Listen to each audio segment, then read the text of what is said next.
Goeienaand, lewende woord Centurion en almal wat ingeskakel is. By ons welkom by ons woordskool. Dis lekker om met julle te kuier vandag. Ja, baie welkom. Dis lekker om julle hier te hê en dankie dat jy saam is. Ek's hier elke week. Ons is by Ja, ons is by 1 Korintiërs hoofstuk 15 yes. vers 1 en eintlik is hierdie hele hoofstuk van Korintiërs oor die opstanding van ons liggame en die nuwe lewe en ons lewe in Christus na die dood. Dis eintlik een van die mooiste stukke in die Bybel. So ek's opgewonde by hierdie gedeelte te kom. Yes, Paulus het nou klaar geraas met die Korinte, nou gaan hy hulle op 'n nuwe manier great hoop gee. So 'n lekker gedeelte om te bestudeer. Here, baie dankie vir ons tyd saam. Dankie dat ons net so saam kan gesels oor hierdie mooi hoofstuk van nuwe lewe. Dankie Jesus. Amen. Nou hy begin Paulus obviously was daar vrae en ons sien dit deur die boek, vrae oor die opstanding van die dooies. Hoe sou jy, as jy Paulus was, vir mense die vraag geantwoord het oor, gaan ons opstaan na die dood of gaan ons nie? Wat sê jy gesê? Was ek nou Paulus? Ja. Dit wat hy daar gesê het. Nee, maar waar sê jy begin?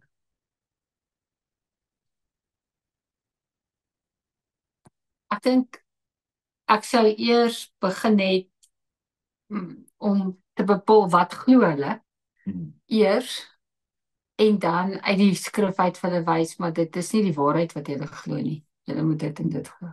Ek weet nie. Hoekom vra jy my op die lig sulke moeilike vrae? Nee, want net voor ons van die lig af opgekom het sy gesê, ek gee haar nie genoeg kans om te praat nie. Nou gee ek haar kans om te praat. So, my vraag vir jou is, as iemand jou vra, is daar lewe na die dood? Gaan ons liggame lewe na die dood? Wat gaan jy hulle antwoord? Waar gaan jy begin om vir hulle te verduidelik? En ek dink Paulus het 'n goeie begin. Kom ek lees vir julle. Vers 1. Broers, ek herinner julle aan die evangelie wat ek aan julle verkondig het, wat julle ook aangeneem het en waarin julle ook vas staan. Evangelie is so mooi woord. Die Griekse woord evangelion is eintlik goeie nuus. As jy goeie nuus kry, hoor jy gaan oupa word. Was my baie goeie nuus, evangelion, evangelie. As iemand vir jou in daai dae goeie nuus kom gee, hoor jy gaan trou, whatever, jy gaan goeie nuus kry, jou banklening is goedgekeur vir 'n huis of whatever die ding is, en was dit, het jy dit evangelion genoem, goeie nuus. En in die konteks van die Bybel word goeie nuus die feit dat Jesus Christus vir ons gesterf het en opgestaan het uit die dood. Hy sê, ek herinner julle aan die evangelie wat ek aan julle verkondig het, wat julle aangeneem het, self ingevat het, en waarin julle nou vas staan, waardeur julle ook verlos word, mits julle vashou aan die evangelie woord wat ek aan julle verkondig het, tensy julle vergeefs tot geloof gekom het. So, julle het iets gevat. Kom ons praat oor, julle het dit nie verniet gevat. Vers 3.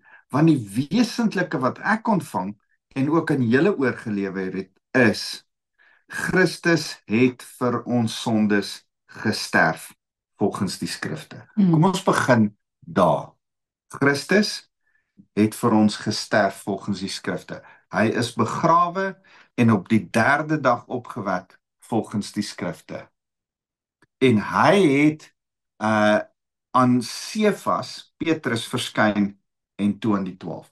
So kom ons begin met die opstanding van Jesus. As jy my vra oor die opstanding en gaan ons eendag uit die dood uit opstaan, dan gaan ek ook begin met die opstanding van die eerste een wat uit die dood uit opgestaan het, die eerste vrug, die een wat het vir ons moontlik gemaak het opgestaan. Hy het gesterf vir ons sondes aan die kruis, hy's begrawe 3 dae in die graf, opgestaan op die 3de dag, en aan Petrus verskyn, aan 12 verskyn, vers 6. Daarna het hy aan meer as 500 broers tegelyk verskyn. van wie die meeste nou nog leef, maar sommige al ontslaap het. So Paulus, ek luister weer gister 'n onderhoud met Lee Strobel. Kan jy onthou wie is Lee Strobel? Hy het 'n boek geskryf, The Case for Christ. Okay, ja. Kan jy dit onthou? Hy was 'n regsgeleerde, eintlik 'n verslaggewer, 'n hofverslaggewer met ek dink hy het 'n regsgraad gehad, maar hy was 'n ondersoekbeampte. En toe is hy nie 'n gelowige nie. En toe wil hy dink, man, hierdie ding van Jesus Christus en godsdiens en Christendom is sommer nonsens. Ek gaan nou vir eens en vir altyd bewys dat Christendom nie werklik is nie, soos wat ek 'n hofsaak ondersoek en deursoek en na al die bewyse kyk, dan gaan ek net sê Christendom is nie werklik nie. Dit was sy doel waarmee hy die boek begin skryf het. Toe hy sy navorsing begin doen en oplees en die Bybel lees en al die Bybelse buitebybelse boeke begin oplees en na al die feite begin kyk, toe kom hy tot bekering 1 en is sy volgende konklusie: Jesus Christus is onomwonde gebore in Bethlehem, gekruisig in Jerusalem, begrawe, opgestaan uit die dood. En wat hy oor en oor, die crux van sy boek, as jy een stukkie van sy boek kan onthou, dan sal dit hierdie ding wees dat geen mense in daai tyd sou vir 'n leuen deurgemaak het wat die disippels en sy volgelinge na hom deurgemaak het, om te bly verkondig dat hy die dood uit opgestaan het, as hy nie regtig uit die dood uit opgestaan het. As dit 'n leuen is, 'n sameswering, 'n conspiracy wat almal probeer toemaak het, en sou hulle nie bereid wees om hulle lewens op die ou ende, jare en jare daarna selfs, af te lê. Duisende kilometers van daar af nie. Thomas het sy lewe vir Jesus afgelê in Indië, jare nadat hy 'n disipel van Jesus geword het en nadat Jesus uit die dood uit opgestaan het. So, mooi boek om te lees, The Case for Christ, deur Lee Strobel. Maar Paulus sê hier, hy het aan Sefas verskyn, hy het uit die dood uit opgestaan, aan Sefas verskyn, aan die 12, aan 500. Van hulle leef nog, hulle loop hier onder ons, sê Paulus. Van julle ken hulle is daar in julle gemeente. Want hulle het nou van Jerusalem af al rondgeskuif na verskillende dorpe toe, van hulle is al dood. Daarna het hy aan Jakobus, dis sy broer, Jesus sy eie broer, so hy het nie net aan vreemde mense verskyn nie, hy het ook aan sy eie broer. Man, as jy aan jou broer verskyn, dan kan dit niemand anders te wees as jy nie. Jou broer ken jy. Hy het aan sy broer Jakobus verskyn en toe aan al die apostels, die 12. As die laaste van almal het hy ook aan my, die misgeboorte, verskyn. Paulus noem homself die laatgebore een, die een wat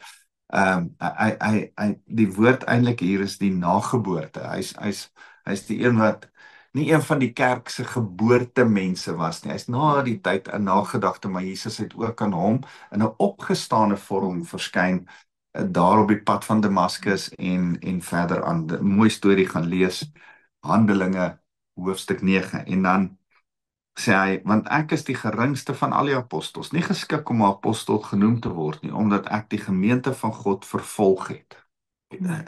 Ek het dit nie verstaan nie, en toe was ek eintlik in vervolging van die gemeente. Vers 10, maar deur die genade van God is ek wat ek is. Sy genade aan my was nie te vergeefs nie. Trouwens, ek het baie harder gewerk as al die ander, eintlik nie ek nie, maar die genade van God wat met my is. Daarom, of dit ek of hulle is, dit is wat ons verkondig, en daarvolgens het julle tot geloof gekom. Daarom, of dit ek of hulle, is die hulle, die apostels waarvan hy nou net gepraat het, nee. So, of het nou ek is wat dit verkondig, of die apostels, ons verkondig dieselfde ding. Maar eintlik al die witnesses om Jesus ook, want daar was baie vrouens en baie ander mense ook. Ek kan my voorstel, nee, kom ons sê daai kerk ontplof, 3000 mense kom in Jerusalem tot bekering toe Petrus preek, nee. Eerste preek, 3000 kom tot bekering, imagine dit. Sure. Maar stel jouself voor die kerk ontplof. In Paulus se tyd gebeur dit in Efese, in Korinte, in Athene, in Rome is daar kerke. En hier en daar is daar van hierdie 500 wat kom en sê, ek het Jesus op die bergpredikasie gehoor praat. Hy het daai hele ding verduidelik. Ek was daar toe die brood en die visse uitgedeel is en ek het die wonderwerk voor my oë gesien. Maar weet jy wat, ek was in Galilea toe Jesus aan die 500 verskyn het en ek het die opgestane Here met die gate in sy hande het ek fisies gesien en hom hoor praat, hy het met ons kom gesels. Ek kan dink in my kop, hulle was so celebrities behandel. Verstaan jy? Hulle was soos in, hoorie, vertel ons hierdie storie. Vertel. En toe, wat het Jesus toe gedoen en wat stel jouself voor, ons kon vandag een van daai 500 by Lewende Woord Centurion kry.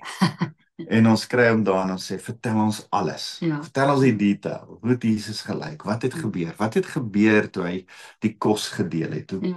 Wat het hy toe gesê? En toe, wat het daar gebeur?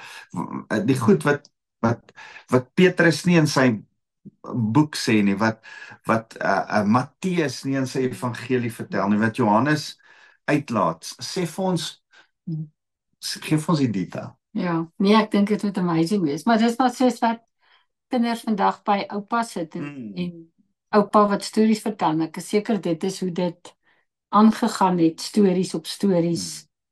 Ek is mal oor oorlogstories in die Tweede Wêreldoorlog en die era van al daai ou oomies wat in die Tweede Wêreldoorlog geveg het, hulle is nou almal dood, nê. Maar daar's so ruk terug, ek onthou so 'n program, ek dink is Steven Spielberg wat van hierdie ouens gerekord het. En dan het hulle die stories en die battles nagemaak na aanleiding van die recordings en dit verfilm. Ek dink Band of Brothers en Thin Red Line en ek dink daar's 'n paar sulke flieks na aanleiding van hierdie ou oomie se verhale en dan tussendeur het hulle die ou oomie se getuienis, se ooggetuies en se stories. Dis horrifying, dis erg.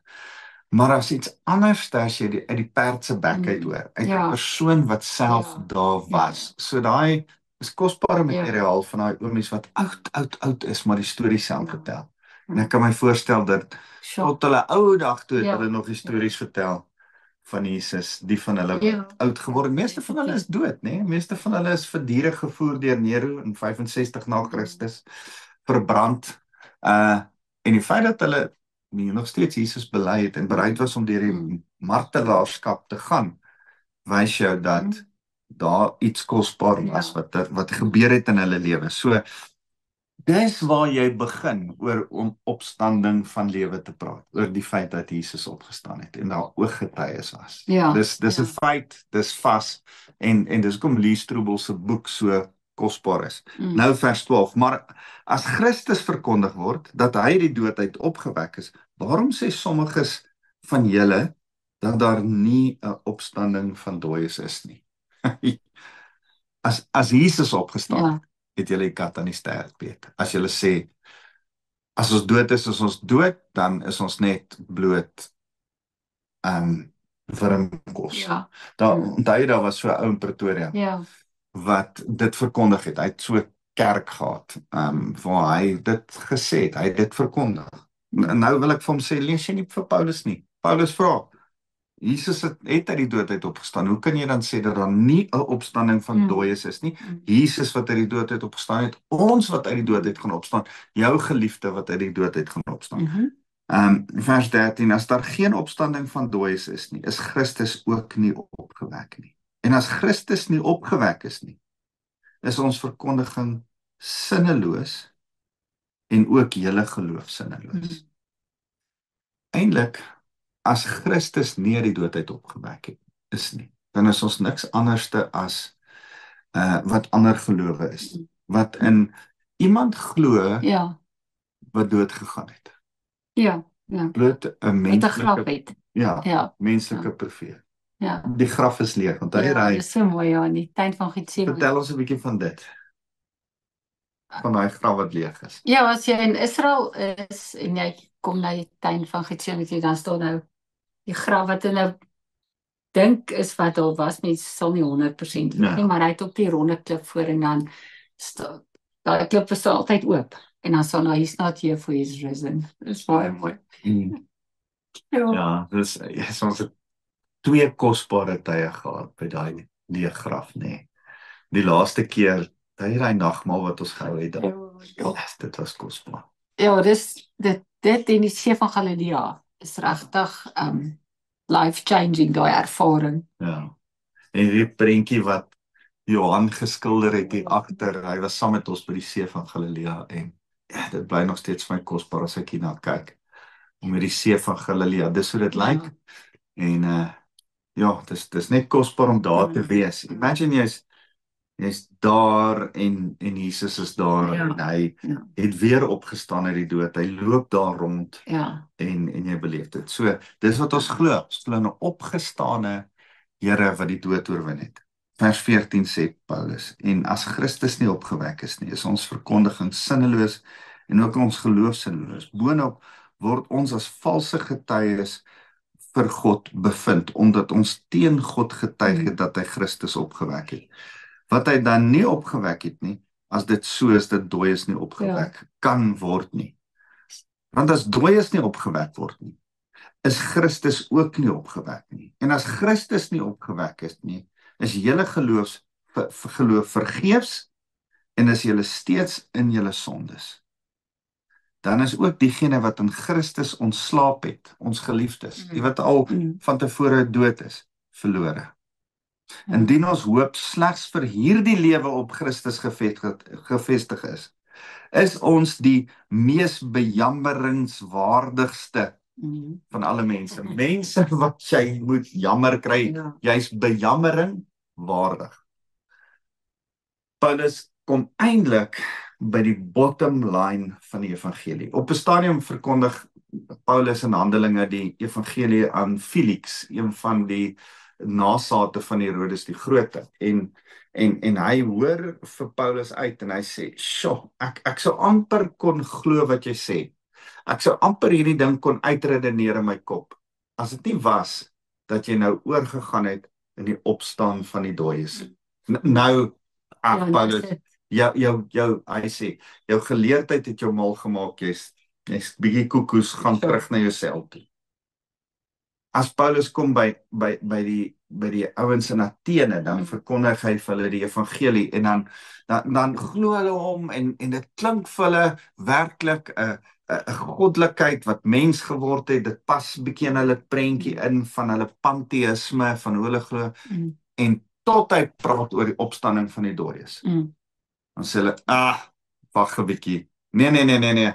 Nou het jy net te ver gegaan. Jy die lyn oorskry, jy nou glo ons en dan draai hulle rug en hulle loop weg.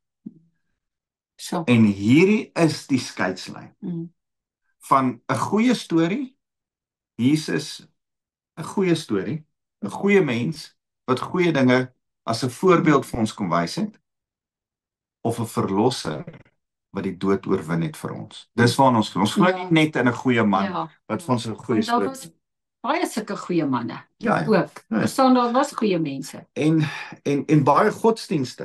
Ek dink aan die Koran wat sê dat Jesus net eintlik 'n goeie man was, maar hy's nie uit die dood uit opgewek nie. Hier's die skeidslyn. Nee, hy is uit die dood uit opgewek. Nou is 'n interessante ding dat die Koran sê, jy moet die Bybel volg en die Bybel as waarheid neem en alles van die Bybel eerste volg. Lank nadat die Bybel geskryf is, erken hy die Bybel as autoriteit, maar dan sê hy, Jesus het nie uit die dood uit opgestaan nie. So hy kontrasteer homself. So man in elk geval. Maar dit is wat die onderskeid maak.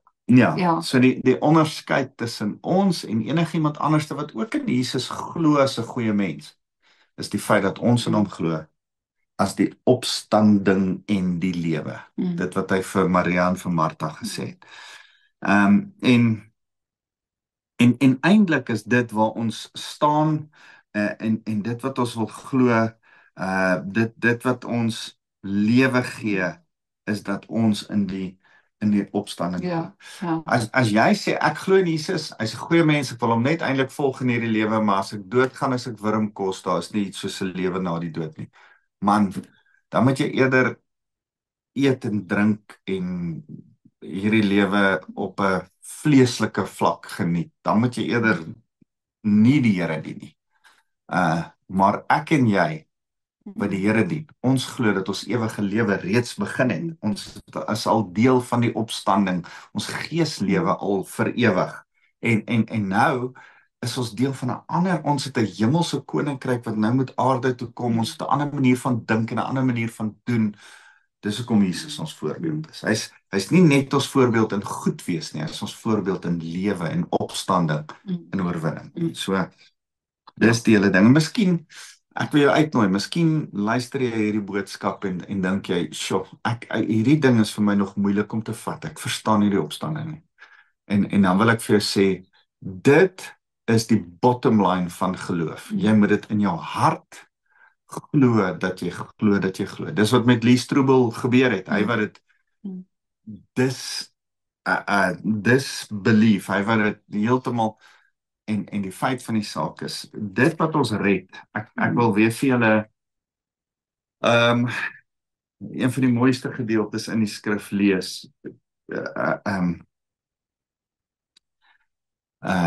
Romeine 10 vers 9 het die basiese 2 riglyne vir redding om in die hemel te kom, tot redding te kom. Hy sê, want as jy met jou mond bely dat Jesus die Here is, Jesus is 'n goeie mens, hy is my Here, ek volg hom, hy is die leier van my lewe, hy is die koning in my lewe, ek gaan hom volg en op die ou einde onder sy autoriteit submit met alles wat ek het. Hy is my baas, né?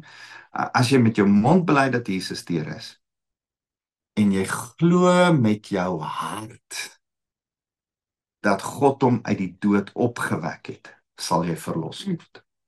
Maar ouens, dan moet jy glo met jou hart in die opstanding wees. Anderste is daar nie verlossing vir jou nie. As jy sê, wag, ek bely hom met my mond as Here, ek volg hom, maar ek glo nie hierdie ding van opstanding dan gaan ons jou nie eendag in die hemel sien nie. Dan gaan jy nie verlos word nie. En dan gaan jy ook in die hel opeindig. En dis die realiteit. Dit is hard, maar dis so. Ek wil met vers 20 eindig, wat sê, maar nou, Christus is opgewek uit die dood, die eersteling van die ontslapenis. Ja. Ek en jy gaan ook eendag doodgaan. Maar as ons 'n ontslapene is, jou geliefde wat al dood is, jou ouers, miskien 'n kind van jou, miskien oupa en ouma, miskien iemand wat kosbaar was vir jou. Ontslapenis in Christus, die wat in Christus, met hulle mond bely dat Jesus die Here is, en met hulle hart geglo het dat hy die dood uit opgestaan het. Daai mense is die ontslapenis waarvan Jesus die eerste vrug is. En hy sê, want aangesien die dood deur 'n mens gekom het, kom die opstanding van die dooies ook deur 'n mens. Want soos almal deur Adam gesterf het, so sal almal in Christus lewend gemaak word. Ek wil volgende week aangaan by vers 20 aan, maar ek wil net vir jou, Paulus begin die argument, as ek en jy moet praat oor ons liggame, wat gaan met ons liggame gebeur, en 'n belangrike gesprek met 'n begrafnis, né? Waar begin ons met 'n begrafnis? Met 'n begrafnis moet ons begin by die opstanding van Jesus uit die dood. Dis ons hoop, dis ons geloof, dis essence, die bottom line, dis die fondasie van waarop ons geloof staan, is die opstanding van Jesus Christus. Ja, ek dink net, as Paulus hier sê, die eerste mens wat opgestaan het uit die dood. Maar dan kan 'n ouer redenasie en sê, maar wat van Lazarus? Want hy is ook uit die dood uit opgewek en daai weduwee se seun. Maar dan besef 'n mens, daar was Jesus wat hulle uit die dood uit moes opwek, terwyl Jesus het self uit die dood uit opgestaan. So net die verskil as iemand vir jou wil sê, ja, maar dis ons nie waar wat hier staan nie. Ja, Is maar dit reg moes hulle hulle het ook almal weer dood gegaan. Jesus het Ja, nie weer ja, dood gegaan. ja. Ja. Nee, ek besef dit maar net ook daai redenasie Ja. van hy was nie, daar is al mense uit die dood uit opgewek en in die Ou Testament ook. Maar om te sê ja, maar iemand moes, dit was die krag van die Heilige Gees deur iemand anders wat hulle uit die dood uit opgewek het, terwyl Jesus het die opstanningskrag in homself gehad. Ja. Okay. Ja, Cool. die enigste persoon in die geskiedenis wat sy dood voorspel het en dit gekry het om uit die dood uit op te staan. Daar's baie mense wat sê hulle gaan uit die dood uit opstaan of wat hulle dood voorspel, maar dan nie uit die dood uit opstaan. So Jesus het dit reg gekry. En ek is net so gebless weer deur as ek die skrif lees, die verwysings na die Ou Testament en die Ou Testament na die Nuwe Testament, net die hele en hoe hierdie goed. Ag man, ek het nou eendag 'n ding gelees oor 3000 profeseë rondom Jesus wat presies vervul word. En wat die kanse is, die odds vir dit om te gebeur, né? Want die odds is vir as jy nou 100 jaar voor jou goed voorspel in jou lewe dat 3 goed in jou lewe waar gaan wees, dat 8 goed in jou lewe en dan begin hulle die odds maar dat 3000 goed in jou lewe presies gebeur soos wat dit in jou lewe gebeur. Stel jouself voor dat iemand Dawid profeteer in Psalm 2 of 22. Hulle gaan oor my klere 'n looitjies werk. Verstaan jy? As iemand profeteer, hulle gaan oor my klere looitjies werk. Niemand het nog nooit oor my klere en sal dalk ook nooit oor my klere die lot werk. Maar hulle het oor Jesus se lewe. En dit was oor hom aangekondig. Ja. So, baie interessant. Goed, kom ons sluit af en dan gaan ons volgende week weer hier aan. Here, baie dankie vir u goedheid. Dankie dat ons net hier kan besef, Here, u het opgestaan. Ons wil u loof daarvoor. U die dood oorwin. Here, mag ons bonatuurlik glo en vashou aan 'n opgestane Jesus.